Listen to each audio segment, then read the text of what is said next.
What's up, guys? Welcome back to Newswave. Well, there's been a lot of talk around there being a big general direct next week from Nintendo, but yesterday Queen Elizabeth II passed at the age of 96, and all of a sudden there was a lot of talk that this direct could actually be delayed. Well, we'll go over that here today. Also, we are going to be talking about the Sega Dreamcast, a new accessory that looks really cool and is just now going into crowdfunding. And could Sony actually announce a new handheld? Well, based on an event coming up, it's possible, but it may not be the system you were expecting. Guys, if you enjoy these videos, make sure you hit that like button, helps out a ton. And if you're new here to the SpawnWave channel, make sure you subscribe down below. And we're going to start today with Crystal Dynamics and Eidos Montreal. Now, they were sold from Square Enix to Embracer Group, and that deal officially closed pretty recently. And in fact, they wanted to go to the websites of these different studios and just let everyone know that the intellectual properties you think of these studios for, well, they're back with them. For example, over on Crystal Dynamics' website,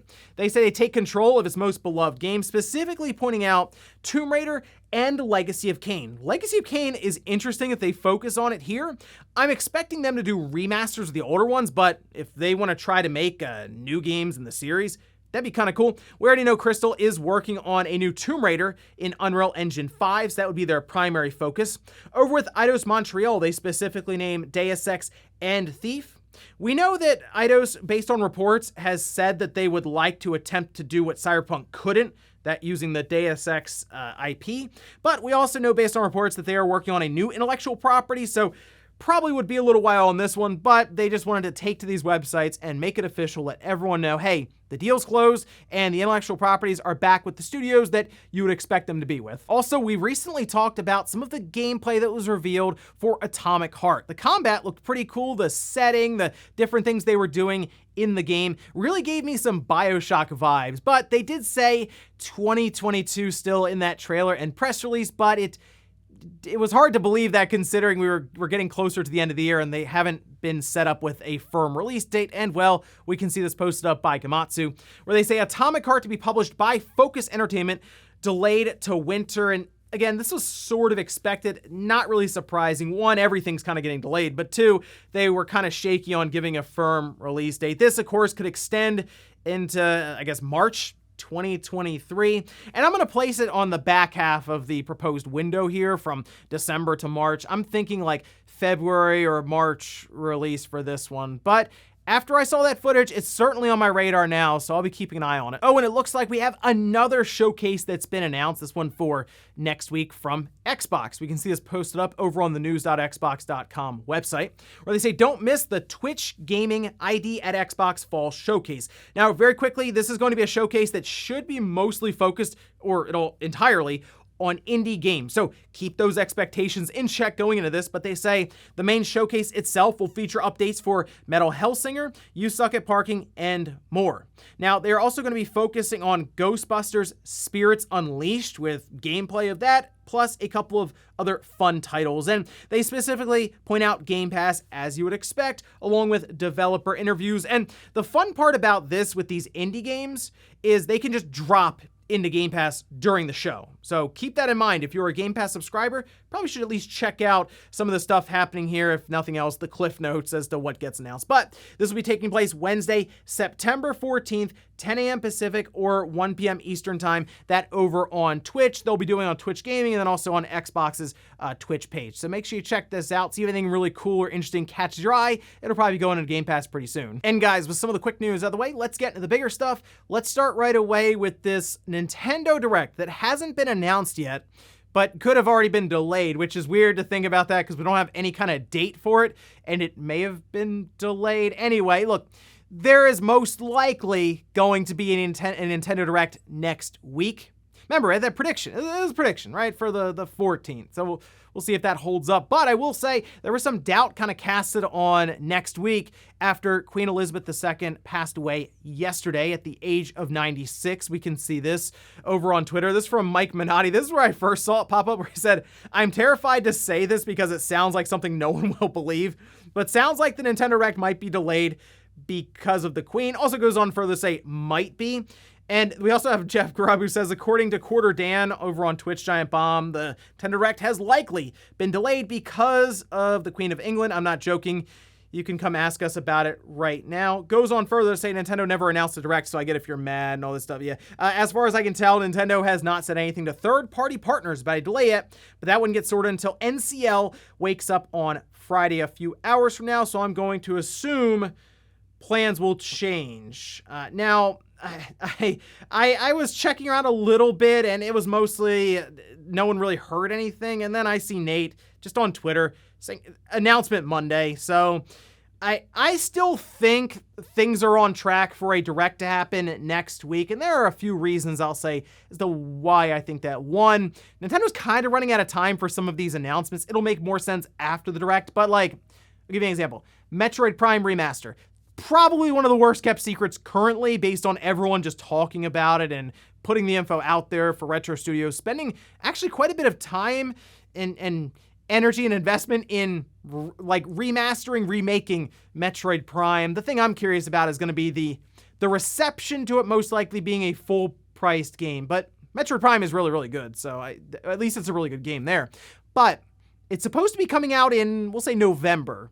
So a 2-month run-up just from next week, if everything stays as it's planned out, is already kind of cutting it close. When I would do a lot of ordering for stores, we had 6 weeks ahead of time, like advanced, that we had to have our pre-orders in, which means the time before that, we were trying to gather data to see how many we needed to order outside of pre-orders. So you can kind of see how you're cutting it close because all of a sudden you're 8 weeks out and you're like, okay, I have 2 weeks to try to figure all this out and get my numbers in. Now, it's not to say they haven't cut it extremely close because they did it with Super Mario 3D All-Stars, but they also wiped that game out and discontinued it, so that was just a strange thing on its own there. But when you have a Direct like this and so many companies are involved, if you attempt to delay it, it would probably just leak out. That actually happened before. But Nintendo had delayed the Direct after the earthquake took place, but there were a lot of, we'll say, press releases that went out, even though the Direct was delayed. So people kind of already knew when things were happening, what was shadow dropping. It was kind of a mess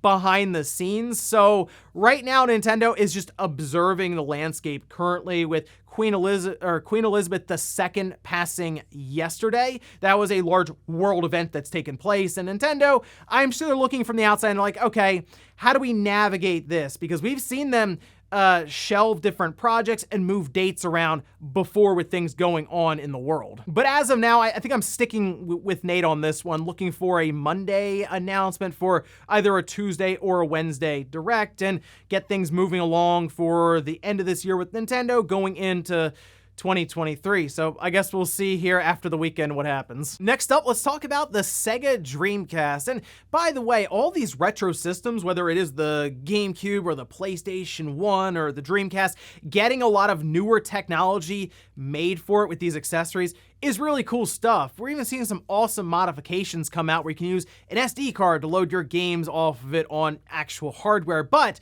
what if we can have an entire recreation of that VMU with some newer technology? Well, take a look at this. This is right now over on Indiegogo. It is the VM2, the next-gen VMU for the Dreamcast. I'm bringing this up because we had talked about this a little while ago. This has been in development for quite some time, and they didn't want to rush it straight into crowdfunding because they wanted to make sure they had everything figured out, dot their I's, cross their T's, all of this. But like, take a look at some of the features they have here. They have a new monochrome backlit LCD, higher screen resolution, micro SD storage, internal storage of 128 kilobytes, which is 200 blocks, even like a micro USB connection. There's a high capacity battery inside. They have the original audio and a DreamEye support, original language support, and the LCD game images streaming to PC. This is pretty cool stuff. It's not cheap. I'm gonna tell you that now. It's about $115 to pledge to have one of these shipped out by August 2023. So it'll also be a year from now. Currently, at the time of recording, they're coming up on $38,000. So little over 42 or 43% of their goal of nearing $90,000. I think this is a really cool idea.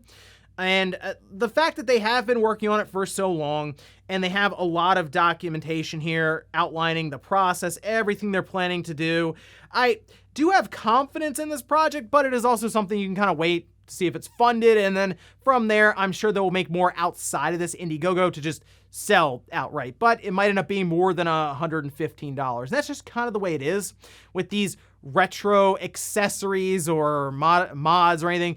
There's a limited audience, so you're not ordering millions of parts or something to build these things. Is like hundreds, really. So in that case, the prices just end up being more expensive. But I think I'm going to get one of these and we'll take a look at it in a video because, hey, I'll look for any excuse I can to break out the Dreamcast and go over a video in TechWave for it. Next up, let's talk about Sony and the potential for them announcing a new handheld system. It's just not really the one you would necessarily expect. We know Sony is doing a lot right now when it comes to PlayStation Studios and the mobile side of development for phones. Well, they could actually revive the Xperia Play. Take a look at this. This headline really caught my eye because it says Xperia gaming event confirmed. Could Sony be about to launch a new gaming phone? This has kind of gone under the radar, by the way. It's an event that Sony is holding on September 12th. That'd be 1 p.m. Japan time. So what's that? That's like midnight Eastern time or something.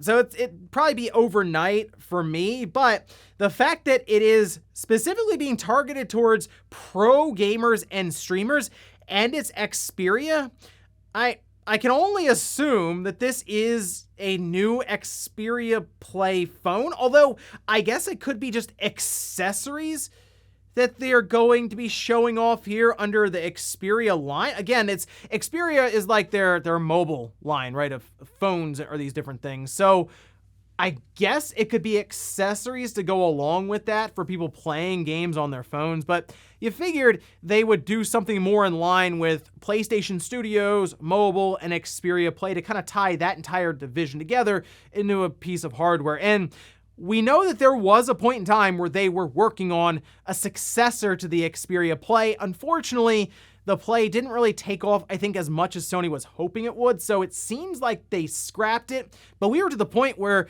there were images of this Xperia Play 2 floating around online as recent as like a year or two ago. So I wouldn't be shocked if they tried it, but I don't know if they're going to make a huge deal about it or even put like anything PlayStation logo related on or around it, even in like the UI or anything like that. They're mostly going to market it towards the phone market as being a way to play a lot of these games, I assume, with controls. Will they bring back the sliding mechanic? A lot of questions here, but I guess we'll find out in a couple of days on the 12th. And in our last bit of news, let's talk about a couple of big updates for the Xbox console. We have one for the dashboard and another for overall party chat and functionality. Let's start with that one. This is posted up over on Xbox's site detailing party chat noise suppression.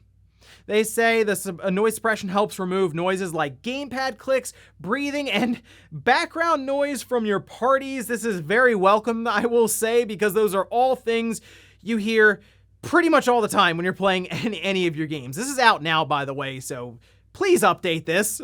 Do everyone a favor and make sure we're all updated to using noise suppression and we don't have to hear all of the weird stuff going on in the background. But the other thing that I think is very interesting is the dashboard has currently like a preview update that's going on, and Microsoft is looking for feedback from people. We can see the image here for it, and well, it's certainly getting some feedback now. This was actually posted up over on The Verge with some screenshots of it. They have two screenshots. They have one just for the console and the other one seemingly for the TV application, of course, that being cloud streaming. But if we look at the Xbox dashboard that they have here, it looks like at the top, they have all of your most recent titles, so you can, as they say, jump back in. Remember, you also have quick resume, so you could kind of have these already set up with quick resume like ready to go and just jump in and out of them. Underneath of that, it looks like they have a row for some of your applications for games, Microsoft Store. And then they have some promotional areas for, like, we can see Forza being sponsored there, a trending game and Game Pass, and then games that are leaving Game Pass soon with like a little breaking heart there. That's actually kind of sad to just have that on your dashboard, but the issue people are running into when they look at this is, okay, it's great to have all those icons there. They're readily available to go to, but I can't see my background.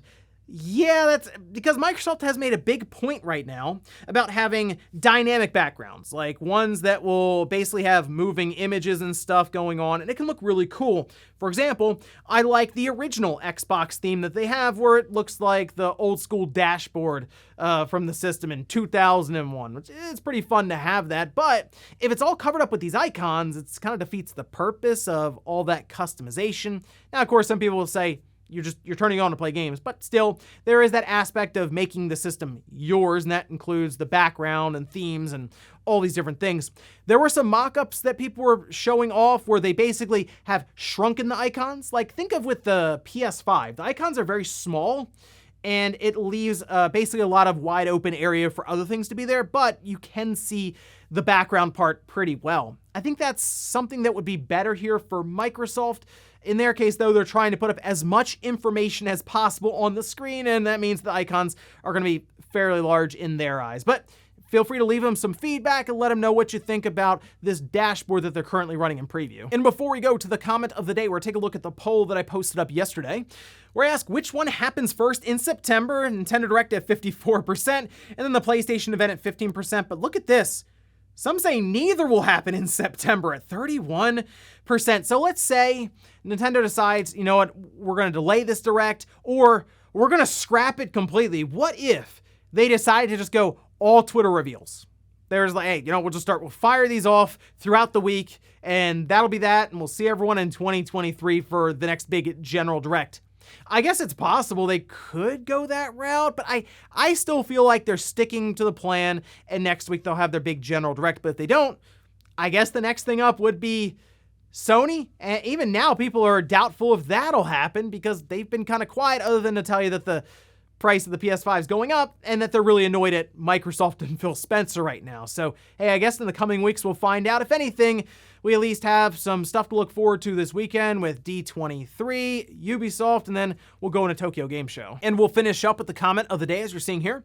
This is from Silver saying, not gonna lie, a Metroid Prime 4 Switch OLED will be the only way that I'd actually buy a non-Pro Switch revision. So I would hope that by the time Metroid Prime 4 is coming out, we would either have a revision on the market for the Switch that's a bit more powerful, or we'd be close enough to the next generation that Metroid Prime 4 would just be cross-gen. Mostly because I would like to see Retro Studios really push the limits of that stronger device with Metroid Prime 4.